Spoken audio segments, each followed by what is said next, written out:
Sports City, chefs, Sports City, chefs. Yeah.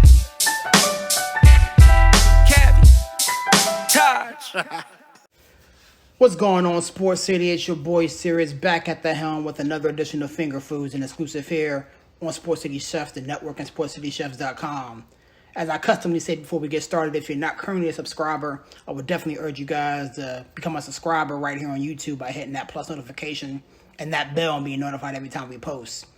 We're also on a plethora of different platforms such as Instagram, Facebook, and Twitter. So if you like the content that we bring to you guys here on a regular basis, I would definitely urge you guys to give us a follow and become a subscriber. I would also like to say that this show is being brought to you by the good folks at PHI Apparel. The good folks at PHI Apparel gives you tremendous Philadelphia sports paraphernalia and equipment. So just use the code CHEFS at checkout and receive 50% off. It's about time that I take some time and break down the 2021 NFL season for the Pittsburgh Steelers. And for those of you guys that have been rocking with me for a while, know I pull no punches, I spare no feelings, and I shoot straight from the hip. These thoughts and these feelings are those of my own and do not represent the Pittsburgh Steelers, Sports City Chefs as a company. But for this one, I wanted to bring in somebody a little special. For those of you guys who know me, know I'm a family man, and I wanted to bring in somebody who kind of helped shape and form me into the man I am today, on radio and off radio. My father. Dad, what's going on, man? Welcome to the show. How we doing today? I'm doing well. And yourself? Doing good, Dad. I'm doing good, man. So I've been sitting here for the better part of a season breaking down the Steelers and going over games and things that have taken place. But I wanted to give you an opportunity to kind of lament, if you will, on how the 2021 season went, both pros and cons, and then we'll kind of springboard in the other things. So, Dad, the floor is yours. The floor is mine. Oh, my goodness. Okay, then. Well, obviously, the Steelers didn't fulfill their ultimate goal, which is to win in Lombardi. Obviously, that's always been the goal. But it does not mean they did not have some positives and obviously some negatives. On the negative side, the play of the quarterback, the truth be told, the quarterback did not do what was going to be required to bring about a Lombardi. I thank Ben for his 18 years of service for the Pittsburgh Steelers. We can sit here and debate whether he's in Hall of Fame or not, but at the same time, for the 2021 season, simply put, he didn't get it done. He didn't push the ball down the field well enough. He did not hit his open receivers. Of course, he did have some drops. He had a lot of injuries, and part of the issue with the Pittsburgh Steelers was the offensive line. Obviously, when you start two rookies, you bring in a guy, in my opinion, who's been washed up, you get what you pay for. So obviously, the front office didn't do what they needed to do to be able to provide the support system for an aging quarterback. On the defensive side of the ball, we had tons of injuries on the defensive line. Obviously, Tuitt, thank you, and Alualu were down, which is a major issue for a 3-4 defense. If you do not have people who can contain blocks, beat blocks, cause some havoc on the defensive line on the three-man front, you will have some issues. Obviously, the inside linebackers failed based off of what has already transpired this 2022 season. They did not pick up the fifth-year option on Devin Bush at this particular point in time, and they've already cut their other starting inside linebacker. In the secondary, for the most part, I think they played okay. We had an aging Joe Hayden, who's at this particular point in time is no longer with the team. Still yet to be seen whether he gets any offers or comes back to the Steelers.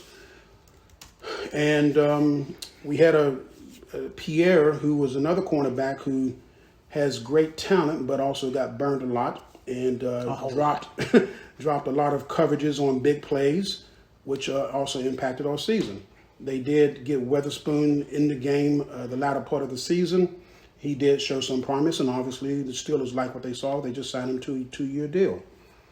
So as a whole, there's lots of positives to take a look at, and there's a lot of things that the Steelers need to address. So that's my synopsis of the Steelers' 2021 season. Looking forward to 2022. All right, Dad. That's kind of where I wanted to start with the 2021 season. You mentioned a couple of things that I wanted to kind of go back and forth with you on a little bit. Starting off, you mentioned the play of Big Ben. Is he to blame, really? I don't want to say, so let me rephrase. I don't want to say is he to blame, but when you got a guy who is playing in his 18th year, you got a guy who has been given, I want to say, the keys to the castle, but we have, as Mom would say, babies on the offensive line. We understand that you only go as far as the quote-unquote big uglies up front take you, so both offensive and defensive line. And so when you got babies up there trying to protect an aging quarterback, it's going to be very difficult for you to push the ball down the field and generate significant success running the football. So can we say it was the play of Big Ben, or it was everything in totality? Well, obviously it's in totality, but I'll say this, and pushing back to your premise. When everything's working well, does the quarterback get all the credit? They do. Then if he's getting all the credit, he deserves all the blame. I mean, I hear what you're saying as far as, yes, there are factors that determine his success. But when he had that beastly offensive line and was winning all those games, I don't hear many people talking about how beastly the offensive line was. When he had Hines Ward and Santonio Holmes and Mike Wallace and later on, when Juju was busting out and other players were busting out, I don't remember everybody giving them the credit. So do I think it's fair? Not necessarily fair, but I think it's accurate because, as they keep telling me, this is a quarterback-driven league. So therefore, if the quarterback, okay, let's take a look at the person they call the GOAT, Tom Brady. Right. His first 3 Super Bowls, he won by 3 points. Right. Does he get credit for that? Yes, because he played the quarterback position. But is he the only reason why they won it? No. You take a look at the other times Tom Brady has won, outside of the last time he won, when the offensive line for the Kansas City Chiefs was garbage. Yeah. Okay, he didn't play. I mean, he played good football, but like I said, everybody looks at him as the GOAT and they bring about his championships. Right. But at the same time, there were other factors in him being able to win, but nobody gives those other people the credit. So to answer your question in a more concise way, no, I don't say it's all Ben's fault, but I also don't say it was all Ben's credit when he had those beastly defenses and winning Super Bowls. Well, I mean, the double click on that, you also got to take into consideration, just playing devil's advocate here, that Big Ben was significantly younger during those runs. You know, he was able to maneuver and scramble and, you know, make things happen off script. As the year got older and as Father Tom started to tap him on the shoulder, you know, I really have a hard time, you know, arguing with a guy who threw close to 4,000 yards in his swanton season. I just have a hard time with that because had he have been given more time, like the offensive line that we are projected to roll out there this upcoming season with the additions of James Daniels and Mason Cole, again, we'll talk about that here in a minute. But with those guys or a significant offensive line play, my prognostication, if you will, would be that Ben would have played significantly better. I don't disagree with that assessment, but let me say it this way. If that offensive line plays as good as we project it to be, and the running back plays as good as we project it to be, who's going to get the credit? The quarterback. Right. My point. Yeah. My point. See, it's all. See, football is a sport where you need everything to be working well. For example, as much as we lauded Burrows from Cincinnati and talk about how great he is, when the big uglies, as you call them, didn't perform well, they didn't get done what they needed to get done. Right. So the bottom line is, I'm not saying it's all Ben's. I don't want to leave that impression, but I also say that, like I mentioned earlier, when somebody gets all the credit for the defense plan, making a stop or getting a pick or sacking the quarterback, and they look at the win-loss record, they say, well, this guy's great because he's had this win-loss record.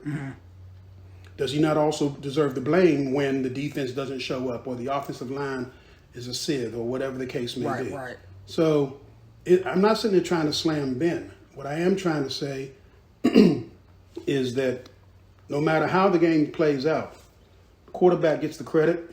He needs to take the blame. Okay, I mean, I can kind of, you know, step in what you're laying down there. Another thing that you mentioned that I wanted to double click on was actually Joe Hayden. Joe Hayden right now is unrestricted free agent. He has tweeted some things out and jumped on Instagram, and you're kind of the belief that social media is not good, so you're not on as much. But you birthed me, who's a social media fiend. But he's kind of trying to wait to see where he goes. Kind of tipping my hand or going to the next type of thing we want to talk about as far as 2022. Could there be a place for Joe Hayden back in Pittsburgh, on a sub package basis, or would you rather us see him do something else? Joe Hayden, when you consider that they just paid Witherspoon for 2 years, they just brought in Levi for 2 years. Right. You got Cam Sutton, who can play inside and out. Whether I agree or disagree with the re-signing of Millette, I don't really see a space for the Pittsburgh Steelers to bring back Joe Hayden. Because if you're not going to play him in sub package, he's not projected to be a starter. Right. If he wants to get paid, which I'm sure everybody does, I don't foresee the Steelers being able to or being willing to pay him what he thinks he's still worth to bring that about. Yeah, I definitely agree with you there with Joe Hayden. I mean, I'm a guy that likes to have all our guys back. A couple guys that are still out there testing free agency. Terrell Edmonds, a guy who you and I have differed on since we drafted him. I would much rather see him go somewhere else, but it's curious to see what happens. I think we're going to be in the mix for a couple free safeties, which brings us to 2022. We've been very, very active in free agency this year, something that hasn't been the case primarily because we've been in financial, hell, so to speak. But bringing in James Daniels, Miles Jack, Mason Cole, Mitchell Trubisky, Levi Wallace, Gunnar Orolinsky, I'm butchering his name there, and we're not done. The one that kind of stood out to me was Miles Jack. This is a guy who I despised. First of all, I don't like the Jacksonville Jaguars, period. We tend to play very, very poorly versus them, and I just can't get the fact that he flashed the loser sign in Heinz Field in the middle of a playoff game. So give me a position on Miles Jack and kind of how you feel his emergence into what we do kind of fits the Steel away and where you see him going from there. Well, I personally feel that I am for the bringing in of Miles Jacks. Primarily for the reason why is because, like I said, I think previously the two inside linebackers from last year did not perform up to standards. Devin Bush, we can use the excuse that he just came back from a torn ACL the previous year, and he did not perform up to what his expectations was. But the bottom line is, if you're on the field, nobody really cares about whether you came back from an injury or not. If you're that injured you cannot perform, it's time to put somebody else in there who can. Schobert from last year did not perform. And again, I think some of the reasons why he did not perform correctly or up to expectations is because of what took place on the defensive line. I think you finally found yourself a linebacker who that when the other team shifts their tight end or shifts their slot receiver over into a position, you don't have to do the flip-flop. If Bush comes back the way we expect him to do, if they move the tight end or the slot receiver over, either one of them can cover down the field. You don't have to tip your hand as far as what coverage you're in. So I do like it from that perspective. He is a run-hit linebacker. And again, if the big uglies are healthy and doing what they need to do, I think he's going to make a lot of splash plays. He's also one who's apt to blitz from the inside. So I think in relationship to Jax, I think that's a good pickup for the Pittsburgh Steelers. One of the things that particular signing does, and I know we will eventually get to the draft issue, it does not mean you have to draft somebody in the first round as far as an inside linebacker is concerned. Although, my personal opinion, I would, but that's another topic. We'll get there in a minute. Right. But I think it's a good signing for the Steelers. Plus, it's insurance in case Bush does not perform. You can You have other options at linebacker who are more thumpers, and you can have Jax be the guy who covers the cover two down the middle of the field kind of a linebacker. So I like the actual pickup of him, and I think he will do well in the Steelers uniform. You know what? I think I agree with you. I'm just having a hard time, with the knee-jerk reaction of seeing Miles Jack, a guy who I could not stand, in my uniform. Well, but that's with anybody. I mean, right. I mean, again, like I said, I'm not a fantasy football player any longer, but I used to have a habit of never drafting anybody from my division. Right. Because I cannot bring myself to root for him, but now he's in the black and gold, I can root for him. Right. The bottom line is he's a Steeler now, so therefore all sins of past have been forgiven, right? I mean, you think about it, I could not root for Ray Lewis until he retired. Right. I think he's a great middle linebacker, but I could not root for him. I could not root for Suggs. I could not root for, because Ravens obviously are our biggest rival. Right. There's people who I like as players, people who I think are Hall of Fame worthy, but I just could not root for them because they wear the wrong colors. Right. It's like the Crips and the Bloods. I mean, you may like the individual, but hey, we can't ball no more. Yeah, right. Pretty well said. I'm gonna go ahead and address the elephant in the room. Obviously, you and I have spoken significant amount of times about the quarterback position. I wanted us to push all our chips in the middle and go after Deshaun Watson. Obviously, that didn't happen. He signs with the Cleveland Browns on a ridiculous deal. But we end up, selecting Mitchell Trubisky, and I've been categorizing this as essentially the best of the worst, or the best of the mid-level. I didn't want us to get in the bed, so to speak, with the Jimmy Garoppolo, because he's so inconsistent, and I've watched him over the years. I didn't want us to go get Marcus Mariota or, trade for Matt Ryan or anything like that.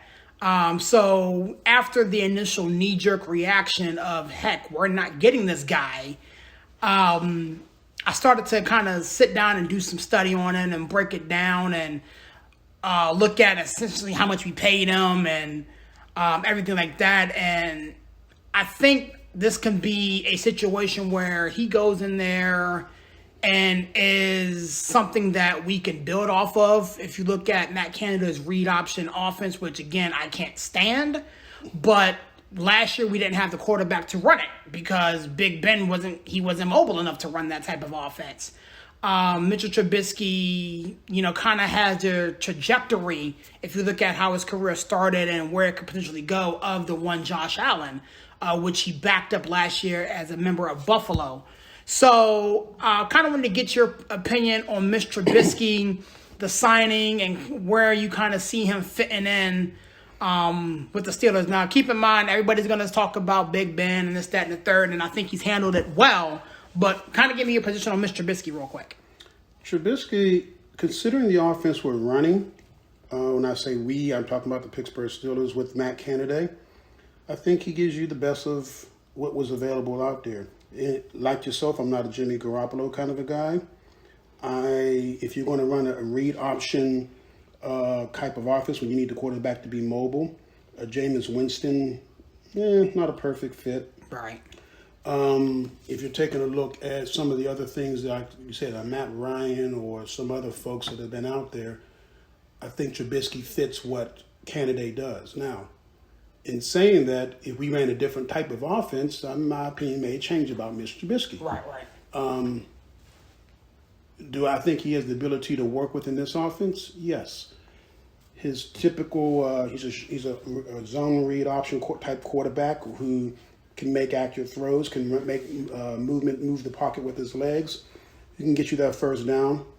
He is by no stretch of the stretch of the imagination. Thank you. There you go. I got to get it out there. There you go. He's not Lamar Jackson type as far as a runner. He's not a Kyler Murray type of runner, but he will be able to pick up stuff with his legs. Mm-hmm. So when you consider what the Steelers have done in totality in this free agency period, like yourself, when Deshaun Watson's case criminal cases have been dismissed. From a perspective, I would have loved for the Steelers to pick him up because I think he's a great quarterback. Mm-hmm. But you lose the ability to do everything else you did in free agency. Right. You again, I don't think the Steelers were going to ever pass out a $200 million contract to a quarterback who was not raised in their system. Right. Fully guaranteed, which whatever. Mm-hmm. So do I think he can grow into being an elite type quarterback? Jury's still out on that, but I do think some of the dysfunctionality or some of the people's impressions about Mitch Trubisky is because of the dysfunction that was in Chicago when he was there. Yeah. So I'm willing to give him the shot. According to everybody's assuming he's going to beat out Mason Rudolph. I think he will. Yeah. But I think he's a good quarterback to see where your rest of your team is at, because one of the things about signing Mitch Trubisky, one of the things that did, it gave you a different option outside of Mason and Haskins. Mm-hmm. It gave you the ability to build your team around, or build your team up to, if you decide that he is not your guy, the next person that comes in here won't have to be working with scraps. Yeah. So, do I like the signing? Yes. Do I think he's going to be a Pro Bowler? Probably not. Right. Do I think he's going to be a fantasy football quarterback? Probably not. Yeah. But at the same time, can he win you games? Definitely. Because again, winning games is more than just what the quarterback does. Yeah. And again, I wanted to double click on that because you kind of led into what I want to talk about with the cap assets that we got and who was able to sign because we didn't push all our chips in the middle for Deshaun Watson. And again, we spoke about it a little bit a second ago when we started talking about who we brought in. We start talking about Mr. Trubisky, the deal he got. You start talking about Miles Jack, the deal he got. These are all, 2-year, 1-year deals. Levi Wallace, 2 years. So these are all deals that are really, really, really small, if you will, and cap friendly. I mean, the only deal that we given out was James Daniels, a guard, who I love, by the way. I love that move. So do I. So we gave him that deal at 3 years. But it gives us the ability to be maneuverable in the draft. It gave us the ability to still have some money to play with. There's still some significant holes to fill, which leads me to talking about the draft. Right now, we sit at the 20th pick of the NFL draft, and about this time, everybody's looking at mocks and things of that nature. And a lot of people have us drafting a quarterback at 1. I, for one, do not think we need to draft a quarterback. And I think what you alluded to a minute ago with the signing of Mr. Trubisky, that awards us the ability to look elsewhere to bolster our team, defense, offensive line, secondary, receiver, if you will. But although I'll be kind of upset we win a receiver there. But everybody, a lot of people have us getting Jordan Davis, the defensive lineman out of Georgia. And I thought this when I saw this, as I was preparing for this episode. If Jordan Davis is still sitting there at 20, there's a lot of GMs sleep at the well. There is a lot of GMs and front office personnel asleep at the well. But if you could, wave your magic wand, if you will, and have somebody fall to us at 20, who would you want the Steelers to go after there? Okay, then. Magic wand, wave, get whoever I want. Okay. Again, with the free agent signing that we've done, I have a projected offensive line as Moore as your left tackle, Dotson at your left guard. I have Cole starting over Green in center. Yeah. I got Daniels at right guard, and I got Okorafor at my right tackle. So therefore, as far as projected starters, you don't have to reach for any offensive linemen. Right. As far as backups, you got Haig, who can play both tackle positions. You have Cole, who is your starting center, who can back up at guard in case something happens there. Green. You have Green, who can be your starting center in case something happens there. And I'm not even going to talk about the other folks that the Steelers have put out there this past year at this particular point in time. Yeah, don't do that. So, if all my defensive linemen who I choose, I would like to get with, either would be Davis or Wyatt from Georgia. If either one of those, both of those are gone, I personally would go with Zion Johnson at guard. And what that does is that gives you the ability to make Dawson win the job. If he doesn't win the job over Zion Johnson, then you got Zion Johnson as one of your guards, and then Dawson goes back to the bench. With the signing of Mal Jackson, with Devin Bush being there, inside linebacker is not essential at this particular point as far as starters. But there are some people who I wouldn't mind having. Quay Walker from Georgia. Wouldn't mind having him at all. Chad Muller. I'm butchering his name, from Wyoming. Wouldn't mind having him. Leo Chenal from Wisconsin. Wouldn't mind having him as an inside linebacker. So if he's there, I mean, if your defensive linemen are gone and your preferred offensive lineman is gone, inside linebacker wouldn't necessarily be a bad thing. Now, based off what happens with Terrell Edmonds or somebody else, there's been talk about the Honey Badger, who knows? Gilmore is another guy who we're linked to. Well, Gilmore is a corner, and what the Steelers need at this particular point is a safety. So you got, obviously, Kyle Hamilton from Notre Dame is not going to be available. I doubt it. Dalton Hill from Michigan may. The person I would personally choose, and I'm not sure I would do this in the first round, but I would like Lewis, I think it's Kine or Ken. Kine, from Georgia. I wouldn't mind him as a free safety roaming in the backside of the thing. But as you know, as this is recording, we just lost 3 of our top 5 receivers. So do I believe it's a first round pick? Not necessarily, but I do believe they will address it. They're normally doing the second or third round anyway. But you know, if Jamison Williamson from Alabama's, somebody didn't pick him up, I wouldn't mind putting him. Now, I understand he has an ACL. Chances are he may not be 100%, but that's a guy that I would pick up in the first round. Put him on the bench for this year. Give him a red shirt freshman year, and then that gives you the flexibility to determine what you're going to do with a Dante Johnson the following year, or if they're going to extend him this year. Like Johnson as a receiver has too many drops, in my opinion. But when you see the amount of money that top flight receivers are making, I'm not sure he's worth all of that, and I don't think he's going to do a hometown discount kind of a thing. So, in a sense, building for the future. I like Sky Moore from Western Michigan, and I don't mind John Mechie from Alabama. For Alabama, I wouldn't mind him. Now, are they first-round picks? Not all of them. I think the only one that's going to go in the first round is Williamson, if somebody wants to. I think Chris Olave goes first round. Do you think so? The dude from Ohio State. That dude's a burner. Well, but I didn't put him in my list because he's obviously not even an option. Okay? And the only reason why Williams is on I'm even breathing his name is because he has a torn ACL, because if he didn't, he would be the first one off the board. Exactly. So, the Steelers can draft, again, if you're satisfied with your offensive line, I'm going defensive line. If Jordan's there, I'm taking him. If Dante White is there, I'm taking him. I don't know about Trevor Walker because he's more light than he is big. We need somebody who can play the 5 technique, and typically at 175 pounds, which he's listed as of right now, that doesn't seem to jive with what the Steelers' scheme would be. Since you've already have more, and you've already re-signed a core for, you're not looking necessarily for a tackle in the first round. Doesn't mean you're not going to address it. Just means it won't be first round. The only offensive lineman that I foresee them dealing with in the first round is Zion Johnson from Boston College. I would take him. Again, I mentioned already the linebackers, I mentioned the safeties, and I mentioned receivers. I do not believe under any circumstances the Steelers should draft a quarterback in the first round. Me neither. One of the reasons why is, first of all, you got 3 first-round picks on your roster right now who have all won NFL games.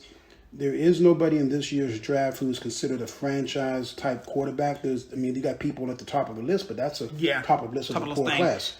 So, I don't foresee the Steelers drafting a quarterback in the first round. I do see us picking up somebody in the subsequent second and third round, and I wanted to double-click on the quarterback spot. Obviously, I think Kenny Pickett will be gone. I think Malik Willis will be gone. But the guy I've been talking about the Steelers kind of looking at is Desmond Ridder, the quarterback out of Cincinnati. I don't think he's going to be there when the Steelers pick in the second or subsequent rounds. I think he will be drafted before then. Oh, really? Okay. The person who I would, and again, Sam Howell? No, he would probably be gone also. Strong from Nevada. I think he would be there in the third round. Okay. Primarily because he is injured. He has been injured, has knee issues, which is a red flag. At least when you start talking about trying to invest into the future. I like his arm talent. I think he can make all the throws. But you don't have to worry about him coming in and trying to start right away. I don't care who the Steelers draft this year as far as a quarterback is concerned. They're not starting. They're not. Not even close. They're not starting. I don't care if it's Pickett or Willis. They're not starting this year. Yeah. So the bottom line is you need somebody who can sit for a year. After this year, you're going to lose Mason Rudolph as a free agent. You will have to make a determination what you're going to do with Haskins, if anything. Right. Although Strong, I like him as a passer, he does not fit the Matt Canada scheme. So that means if you bring him on board, you basically have to change your scheme, which, again, I understand Matt Canada got a lot of criticism for last year's offensive scheming. But, again, as we mentioned earlier, he did not have the quarterback to run that scheme. Right. So, I mean, it's the old adage, do you build your scheme around your personnel or do you have a scheme that you try to get your personnel to conform to? Right. So, I'm willing to hold off severe judgment on Matt Canada's offense because, again, like I said, you didn't have the quarterback. Now, this year coming up will make or break Matt Canada as far as an offensive coordinator in the NFL is concerned. And I personally think he's going to, again, give those keys to the kingdom to Mr. Trubisky and see what happens. I mean, I think this fits Mitchell Trubisky's skill set better than it does Mason Rudolph. And, again, I just don't think you go out and sign Mr. Trubisky in free agency and not give him first crack at, first team reps. Before we wrap up, Dad, I definitely want to thank you for, taking time out of your day to kick it with me and talk football, as if we don't do this on a regular basis anyway. But, you look at the outskirts of the NFL, and I wanted to kind of get your opinion on kind of what you've seen, anything outside of the Deshaun Watson kind of shock you. Not Deontay Johnson, but Juju did sign with the Kansas City Chiefs. James Washington signed with the Cowboys. We lost Ray McLeod to the 49ers. Some other crazy news and notes. Obviously, Devontae Adams got traded to the Raiders, which shocked the what out of me. But if you looked at the outskirts of what's been going on during this free agency period, anything kind of stand out? And I did want to ask you a question about Baker Mayfield after this. Okay. Stand out, yeah. Von Miller getting $120 million to be a part-time player. To be in Buffalo. That shocked me. Was not expecting, obviously, Deshaun after his statements of Cleveland's out of the running to come back and sign with him. Of course, if somebody offered me $250 million, I sign with him too. Guarantee, I may change my opinion. Now, whether he's successful there or not, that's another topic. He's getting paid. Yeah. As far as shocking is concerned, I don't want to ever hear anybody of these owners talk about being poor again. Yeah. Okay. I know, right? With the new money they're going to be receiving as far as TV deals and streaming deals and such like, the prices that people are willing to pay for talent is astronomical. Yeah, it's monopoly money. Yeah. Although I do appreciate Juju for the things that he done when he was a Pittsburgh Steelers. Yeah.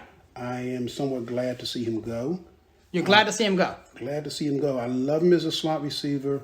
Now, again, maybe this is part of the offensive schemes that he had to deal with in the last few years, or the quarterback that he had to deal with in the last few years. But I'm glad he's going to finally be with a top-flight quarterback in Patrick Mahomes.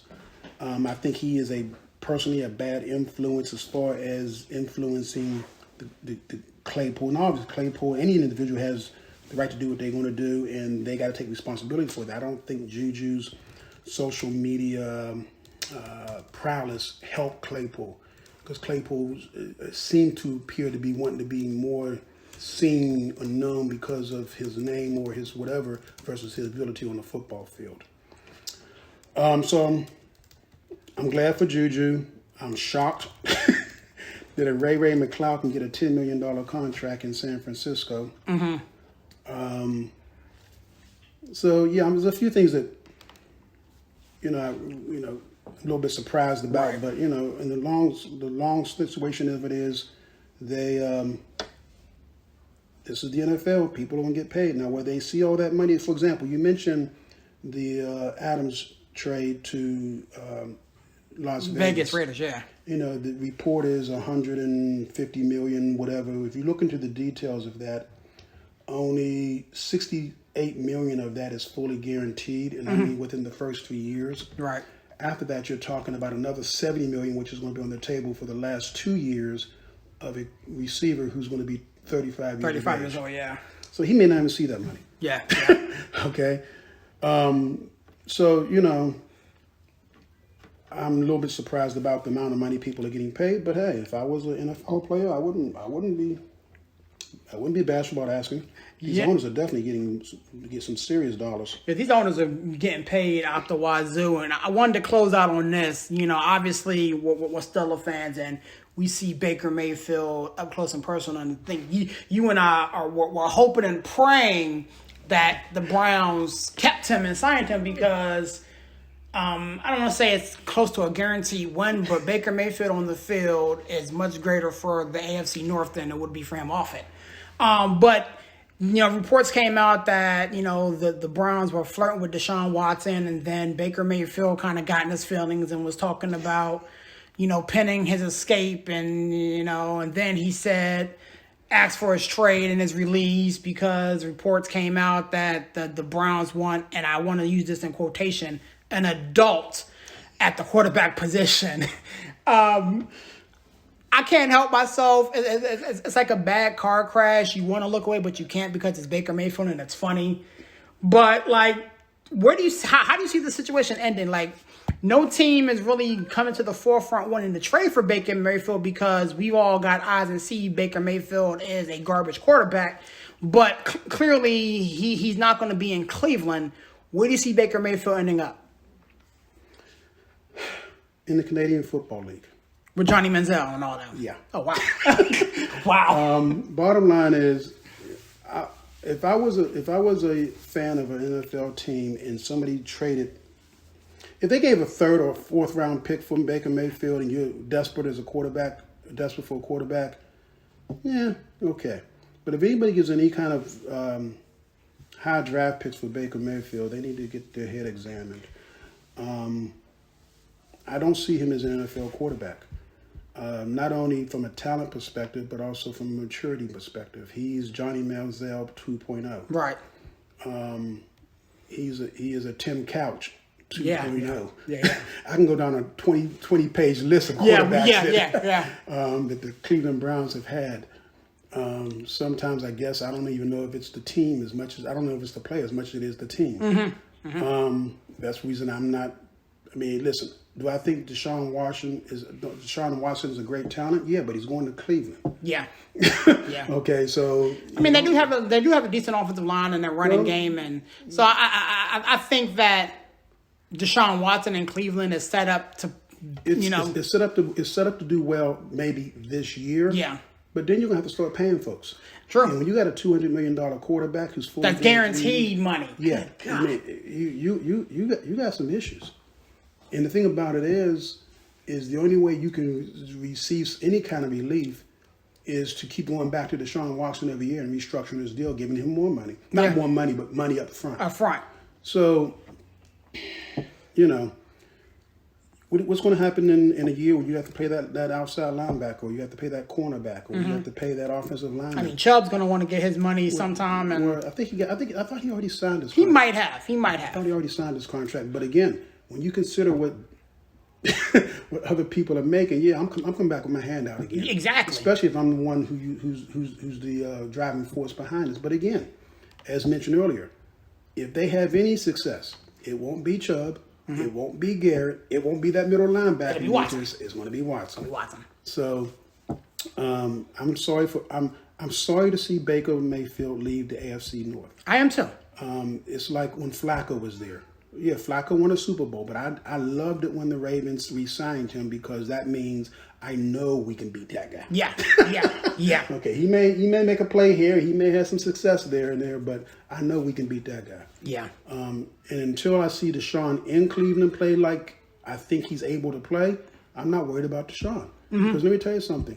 You can't pay all these good offensive linemen, and pay your quarterback. Look, one of the reasons why the Steelers were able to do what they did this year from a free agency perspective is because they did not have to pay their quarterback.